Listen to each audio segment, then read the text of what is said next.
नमस्कार, जय श्री कृष्णा। आज हम आपको इस वीडियो के माध्यम से वृश्चिक लग्न के मई महीने में होने वाले ग्रहों का जो संचरण है वह किस तरह से आपको प्रभावित करने वाला है, इसकी जानकारी देने जा रहे हैं। तो सबसे पहले आप जान लें कि यदि आपके प्रथम भाव में 8 नंबर है, 8 नंबर है, तो आपका लग्न वृश्चिक हो गया। और वृश्चिक लग्न जो है उसका स्वामी होता है मंगल। वृश्चिक लग्न वाले जो जातक होते हैं सुंदर होते हैं और बहुत ही आत्मविश्वास से लबरेज होते हैं। बहुत ज्यादा आत्मविश्वास उनके अंदर होता है। क्रोध की भावना ज्यादा होती है, रह रह के वो कभी कभी अति क्रोध कर लेते हैं, जिसकी वजह से उनके जो संबंध हैं उस पर उनका प्रभाव पड़ता है। तो चलिए, बहुत सारी जानकारी आप वृश्चिक हमारे राशि वाले वीडियो में जाकर वहां से देख सकते हैं। आपको एक बात बता दूं मित्रों कि वृश्चिक लग्न और वृश्चिक राशि कोई बहुत विशेष फर्क नहीं होता है। व्यक्तित्व में लिटिल बिट थोड़ा सा फर्क होता है।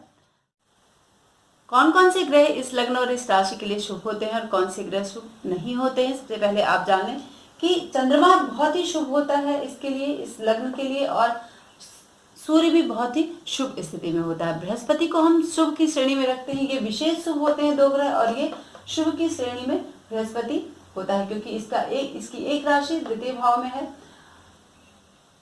शुक्र, शनि और बुध, ये 3 ग्रह इस लग्न के लिए विशेष शुभ नहीं होते हैं। अब चलते हैं, सबसे पहले हम लग्न की बात करते हैं अपने हर वीडियोज में कि आपका लग्न कितना आवश्यक है उस महीने में, जिस महीने की रात का राशिफल आप देख रहे हैं, चाहे लग्न से देख रहे हैं या फिर चंद्रमा से देख रहे हैं, क्योंकि हमारा पूरा व्यक्तित्व ही तो हम हैं और उसके बाद ही तो हम 2 से लेकर, यानी प्रथम भाव हम हैं यानी लग्न, 2 से लेकर द्वादश भाव तक के जो प्रभाव है वह हम अपने ऊपर महसूस करते हैं। तो क्या स्थिति है मंगल की?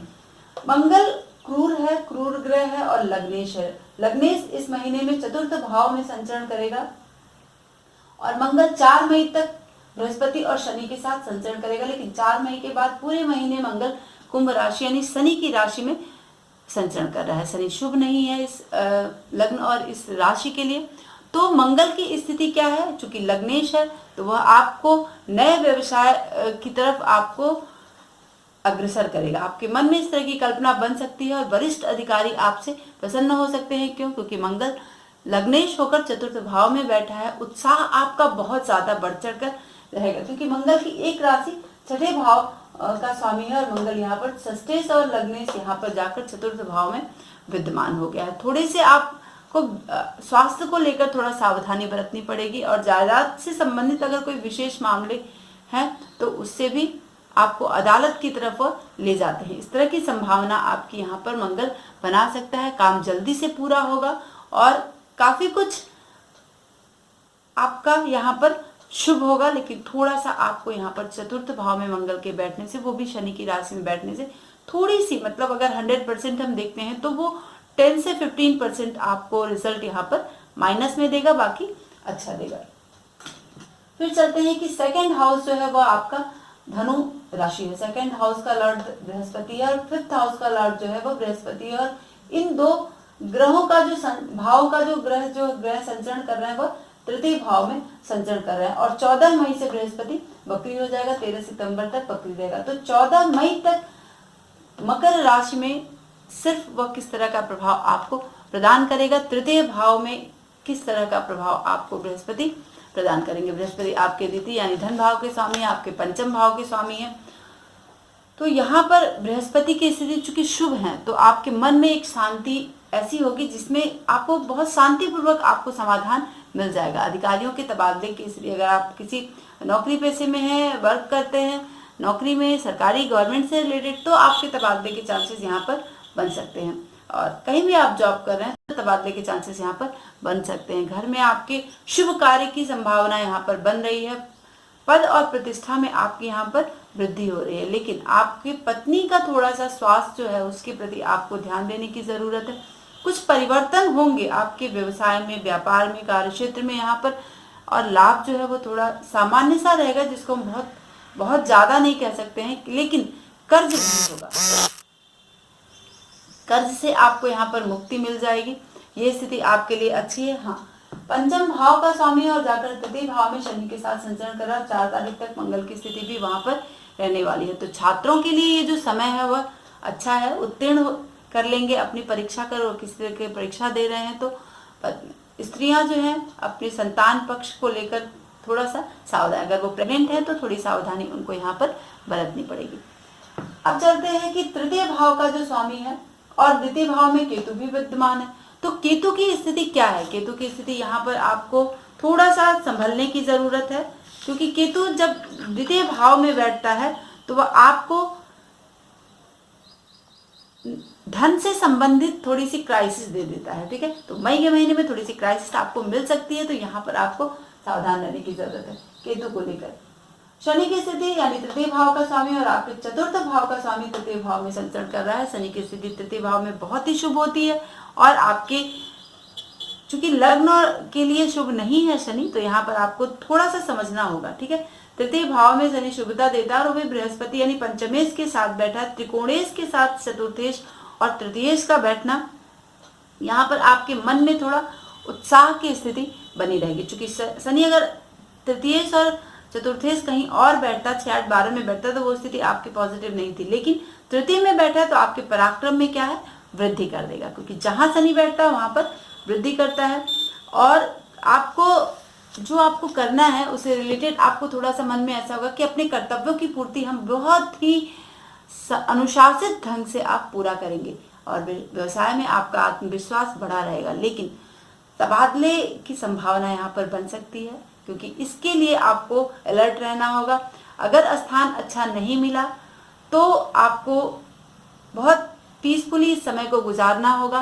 क्यों? क्योंकि आपको यहाँ पर ये ग्रह जो शनि तृतीय भाव में बैठकर यहाँ पर संचरण कर रहा है, तो स्थिति आपके यहाँ पर बन रही है। देखिए, तृतीय भाव में यानी 11 मई से शनि वक्री हो जाएगा, और 29 मई तक शनि यहाँ पर वक्री होगा। तो जब चतुर्थेश और तृतीयेश वक्री हो जाएगा तो वह आपके द्वितीय भाव के भी प्रभाव को यहाँ पर प्रभावित करेगा। तो द्वितीय भाव में शनि बैठकर आपको चूंकि शुभ नहीं है, तो आपके व्यवसाय में वह नुकसान करा सकता है। ठीक है, यहाँ पर और जो भी छात्र हैं उनको परीक्षा में असफलता मिलने के चांसेस हैं, तो छात्रगण यहाँ पर ध्यान दें कि बृहस्पति आपको सफल बना रहा है और शनि आपको यहाँ पर सफलता में रुकावट दे रहा है। तो आपको शनि का उपाय करना होगा। शनि का आप प्रॉपर उपाय करें। ठीक है, काले चीज का दान करें पूरे महीने, तो आपको यहाँ पर शनि शुभता प्रदान कर सकता है।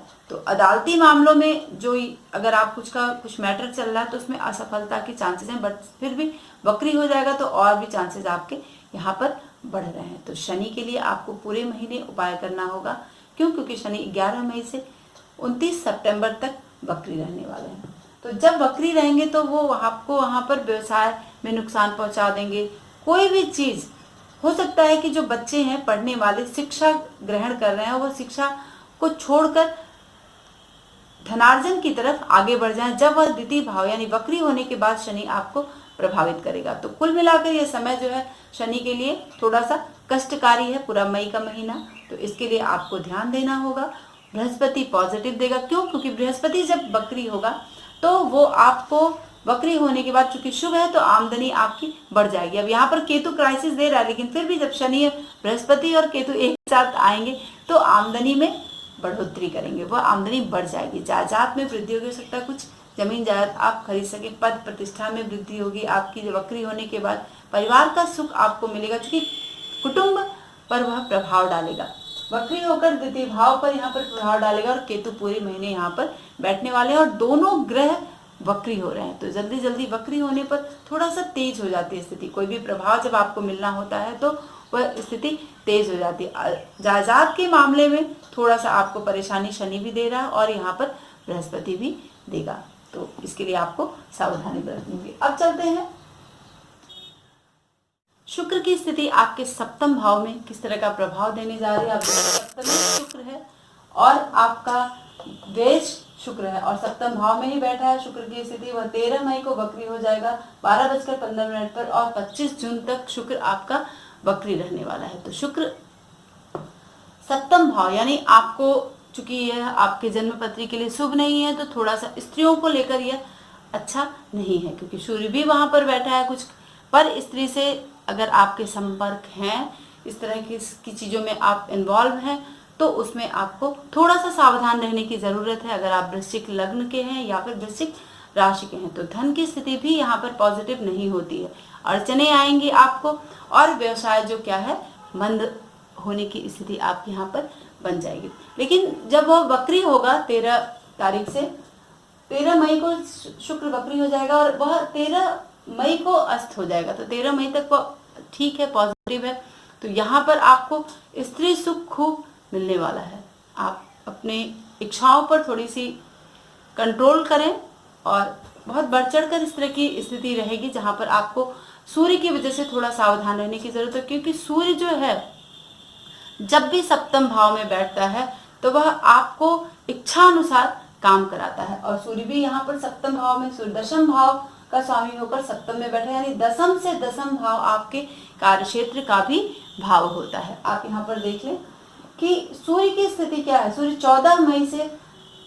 14 मई तक वह मेष राशि में रहेगा। यहाँ पर 2 जगह मैंने इसलिए लिखा है कि आधे महीने यहाँ पर रहेगा और आधे महीने यहाँ पर संचरण करेगा, ठीक है। तो 14 मई से सूर्य की स्थिति सप्तम भाव में रहेगी। तो 14 मई से जब सूर्य सप्तम भाव में आएगा तो आपको इच्छा अनुसार काम कराएगा, आपकी तरक्की के चांसेस पूरे बना देगा। लेकिन स्त्री पक्ष को लेकर आपको यहाँ पर सावधान रहना है, या आपके कार्यक्षेत्र में कोई स्त्री है तो आपको वहाँ पर सावधान रहना होगा। पत्नी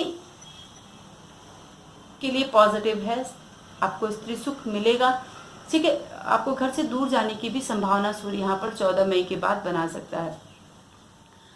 किसी अच्छे स्थान पर आपके तबादले के चांसेस बन रहे हैं, सूर्य बना रहा है। लेकिन और ग्रह जो शनि वगैरह हैं वो आपको थोड़ा सा प्रॉब्लम दे रहे थे। मंगल प्रॉब्लम दे रहा था, बृहस्पति भी सामान्य स्थिति बृहस्पति की, ठीक है। तो ये स्थिति आपके लिए अच्छा है यहाँ पर सूर्य आपको, लेकिन 14 मई के पहले बस 6ठे भाव के प्रभाव को आपको दे रहा है। तो शुक्र की स्थिति शुक्र हो जाएगा तो वो 6ठे और सप्तम दोनों पर प्रभाव डालेगा। तो 6ठ भाव में सूर्य बैठकर आपको उत्तम स्वास्थ्य प्रदान करेगा। सबसे मजबूत चीज है, क्योंकि सूर्य इस लग्न और इस राशि के लिए बहुत ही शुभ होता है। आपका मन जो है प्रसन्न रहेगा, स्वस्थ रहेगा, काम आपके सफल होंगे।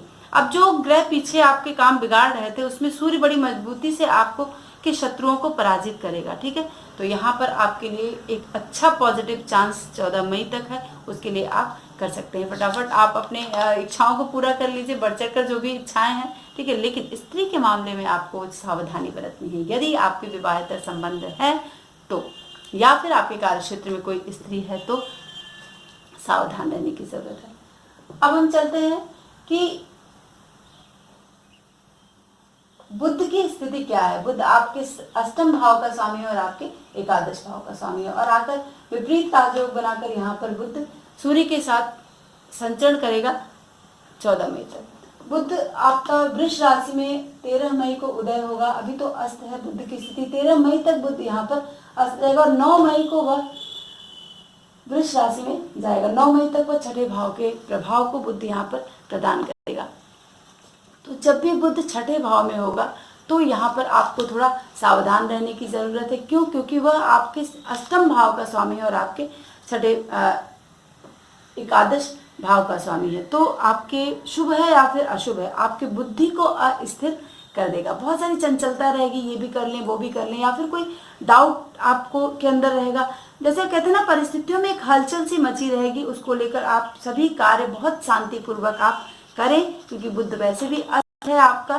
तो अस्त जो बुध है 13 मई के से वह उदय हो जाएगा, पॉजिटिव हो जाएगा, और वह सप्तम भाव के प्रभाव को आपको यहाँ देने लगेगा सूर्य के साथ। तब वो बुधादित्य योग का निर्माण करेगा सूर्य के साथ 13 मई से।